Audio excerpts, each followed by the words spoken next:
রাধে রাধে। আমি হিন্দু, তাই আমি নিজেকে গর্ববোধ করি এবং যারা এই সনাতন পরিবারে জন্মগ্রহণ করেছে তাদেরও গর্ববোধ করা উচিত। কেন বলছি? শাহজাহানকে ঔরঙ্গজেব 15 দিন কারাগারে বন্দি করে রেখেছিল। খাদ্য জল কোনো কিছুই দেয়নি। তারপর কয়েকদিন পর গিয়ে জিজ্ঞেস করছি, কি কেমন লাগছে কারাগারে থাকতে?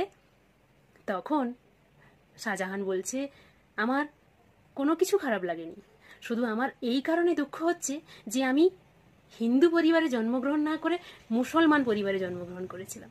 কারণ হিন্দু পরিবারে কোনো পিতামাতার মৃত্যুর পরে 15 দিন পর্যন্ত খাদ্য এবং জল দান করে তার পিতার উদ্দেশ্যে। শুধু আমার এই কারণে দুঃখ হচ্ছে বেঁচে থাকাকালীন কোনো সন্তান তার পিতাকে 15 দিন অনাহারে রেখেছে, এর আত্মার শান্তির জন্য সাধ্য শান্তি করে। তাই এত দুঃখ হচ্ছে কেন আমি মুসলিম পরিবারে জন্মগ্রহণ করেছিলাম। এখন সেই পিতৃপক্ষ চলছে, যার সন্তান পিতামাতার উদ্দেশ্যে পিণ্ডদান করছে, যাতে এখানে পিণ্ডদান করলে পিতামাতা স্বর্গে সুখে থাকতে পারে এবং থাকে তারা আমাদেরকে আশীর্বাদ করবে। পিতৃপক্ষে সবাই পিণ্ডদান করে।